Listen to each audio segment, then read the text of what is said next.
સ્વસ્થસ્ય સ્વાસ્થ્ય રક્ષણમ આતુરસ્ય વિકાર પ્રશમનમ.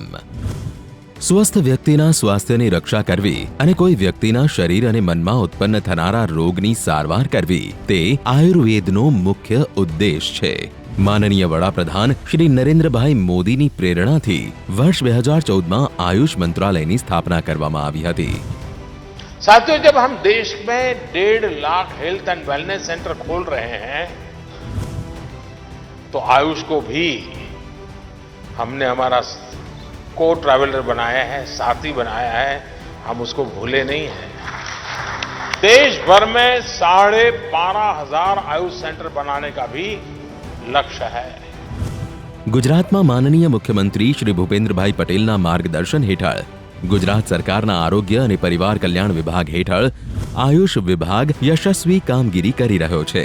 સમગ્ર વિશ્વ જ્યારે કોરોનાથી ગ્રસ્ત હતું ત્યારે ગુજરાત રાજ્યના આયુષ વિભાગે એલોપેથી ચિકિત્સા પદ્ધતિની સાથે સાથે કોરોનાના દર્દીઓની આયુષ ચિકિત્સા પદ્ધતિથી પણ સારવાર કરી હતી અને જે હળવા કે સામાન્ય લક્ષણ ધરાવતા દર્દીઓ માટે આશીર્વાદરૂપ પુરવાર થઈ હતી.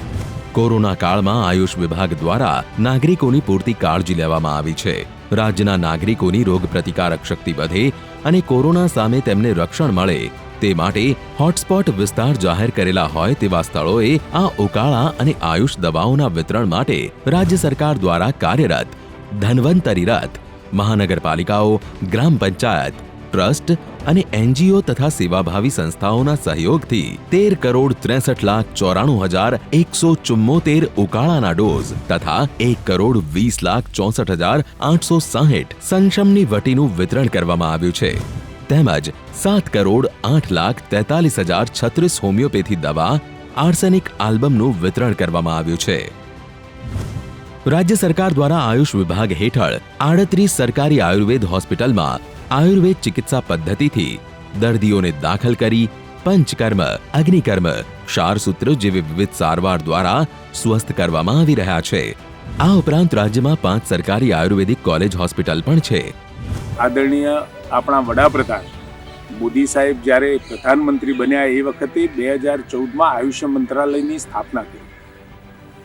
યોગ, પ્રાણાયામ અને આયુર્વેદિક જે પરંપરાગત આપણી સારવાર પદ્ધતિ હતી એ વ્યક્તિને તંદુરસ્ત, મજબૂત અને બળવાન બનાવતી આપણી પદ્ધતિઓનો ઉપયોગ આગામી સમયમાં થાય એના માટે સતત પ્રયત્નો અને એ પ્રયત્નો થકી આપણી પરંપરાગત જે શૈલ ચિકિત્સા અથવા તો જે આયુર્વેદ ચિકિત્સા વગેરે જે આપણી પદ્ધતિઓ છે એ પદ્ધતિઓને અમલમાં લાવી મંત્રાલયની સ્થાપના કરી અને જન જન સુધી પહોંચાડવાનો જે વિષય હતો, પરિણામે આજે પ્રત્યેક ઘરની અંદર યોગ, પ્રાણાયામ અને આયુર્વેદિક દવાઓ થકી પોતાની જિંદગી લાંબી કરી શકે, સ્વસ્થ કરી શકે અને સારું જીવન જીવી શકે એના માટે આયુષ મંત્રાલયની સ્થાપના થઈ. ત્યારે આદરણીય ભૂપેન્દ્રભાઈ પટેલના નેતૃત્વમાં ગુજરાત સરકાર પણ આયુષ વિભાગ દ્વારા વધુમાં વધુ લોકો સ્વસ્થ બને એનો પ્રયત્ન કરી રહી છે.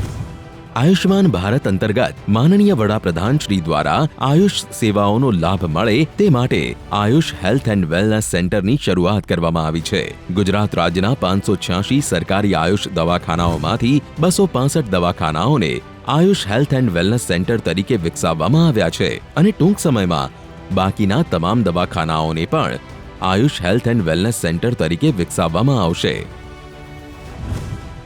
નેશનલ આયુષ મિશન હેઠળ શરૂ કરવામાં આવેલ આયુષ ગ્રામ પ્રોજેક્ટમાં રાજ્યના 20 ગામોને આયુષ ગ્રામ પ્રોજેક્ટ હેઠળ મોડેલ ગામ બનાવવાની કામગીરી પણ હાથ ધરવામાં આવી છે, જેમાં સમગ્ર ગામ આયુષ ચિકિત્સા પદ્ધતિના સિદ્ધાંતો તથા રસોડાની અને આંગણાની ઔષધિઓની જાણકારી દ્વારા તંદુરસ્ત દીર્ઘ જીવન વ્યાપન કરે તેવી સમજણ આપવામાં આવે છે. જે અંતર્ગત 17,000થી વધારે આશા અને ANM બહેનોને સિદ્ધાંતો દ્વારા સામાન્ય બીમારીઓની રોકથામ અને સુખાકારી અંગે આયુષની તાલીમ આપવામાં આવી છે. આ બહેનો પોતાના વિસ્તારમાં લોકોને આયુષ પદ્ધતિથી સ્વસ્થ જીવન જીવવા અંગેની સમજણ આપી રહી છે. આ ગામોમાં આયુષ પદ્ધતિથી સારવાર આપવામાં આવે છે.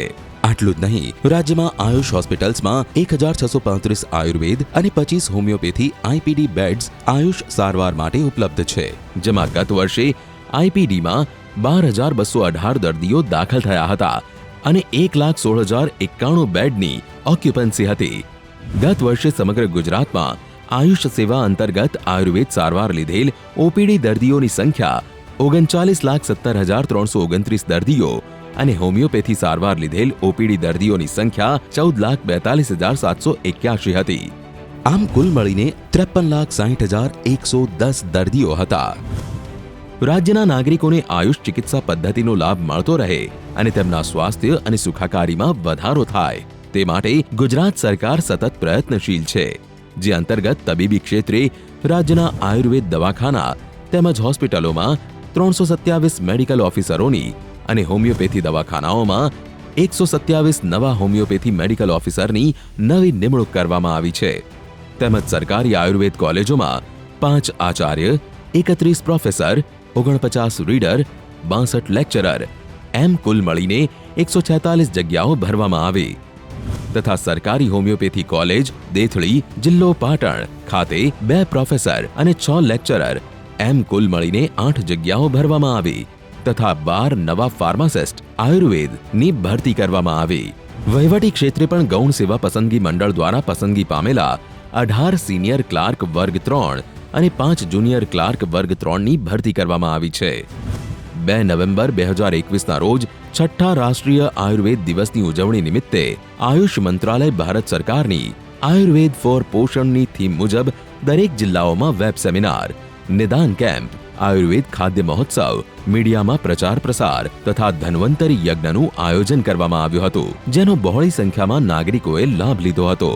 રાજ્યના બાળકોમાંથી કુપોષણની નાબૂદી માટે નિયામક શ્રી આયુષની કચેરી તથા IIPH દ્વારા સાબરકાંઠા જિલ્લાની 10 આશ્રમ શાળાઓમાં અને 10 આંગણવાડીઓમાં બાળકો સાથે પ્રાયોગિક ધોરણે કામગીરી શરૂ કરવામાં આવી છે. દર વર્ષે યોગ દિવસ નિમિત્તે ગુજરાતભરમાં લોકોને યોગને દૈનિક જીવનચર્યામાં સમાવી સ્વસ્થ રહેવાનું માર્ગદર્શન પૂરું પાડવામાં આવે છે. આ ઉપરાંત સમગ્ર રાજ્યમાં ઋતુસંધિ દરમિયાન જોવા મળતા ચિકનગુનિયા, સ્વાઇન ફ્લૂ જેવા વાયરલ સંક્રમણ વખતે શરીરની રોગપ્રતિકારક શક્તિ વધારવા ઉકાળા વિતરણ કેમ્પનું આયોજન કરી 50 લાખથી વધુ પ્રજાજનોએ લાભ લીધો છે. આઝાદી કા અમૃત મહોત્સવ અંતર્ગત 2500થી વધુ નિદાન કેમ્પનું આયોજન કરવામાં આવ્યું છે, જેમાં નાગરિકોના આરોગ્ય અને સુખાકારી માટે તેમને સ્વસ્થ જીવનશૈલી અને યોગ અંગે વિનામૂલ્યે માર્ગદર્શન પૂરું પાડવામાં આવ્યું છે. નમસ્કાર. આજના શુભ દિવસે pre vibrant summit on holistic health care, good health and wellbeing for all માં આપ સર્વેનું હાર્દિક સ્વાગત કરું છું. આપણે સર્વે વસુદેવ કુટુંબકમની ભાવના ધરાવીએ છીએ અને આપણા માનનીય અને લોકલાડીલા વડાપ્રધાન શ્રી નરેન્દ્રભાઈ મોદી સાહેબ પણ આપણી સાંસ્કૃતિક ધરોહર આયુર્વેદ અને યોગના વિશ્વના લોકોને લાભ મળે અને એના થકી સ્વસ્થ વિશ્વનું નિર્માણ થાય તેવી નેમ ધરાવતા હોય ત્યારે મને આશા છે અને શ્રદ્ધા છે કે ભારતને વિશ્વગુરુ બનવામાં આયુર્વેદનો સિંહ ફાળો હશે અને આજની આ સમિટ થકી આયુર્વેદના ફાર્મા ક્ષેત્રે, વેલનેસ અને ટુરિઝમ ક્ષેત્રે ખૂબ જ પ્રગતિ થશે એવી શુભકામનાઓ સાથે જય ધન્વંતરી, ભારત માતા કી જય. નાગરિકોમાં કોરોના વાયરસ અંગે જાગૃતિ આવે અને આયુષ ચિકિત્સા પદ્ધતિ અંગે સમજણ કેળવાય તે માટે પ્રચાર પ્રસારની કામગીરી કરવામાં આવી છે.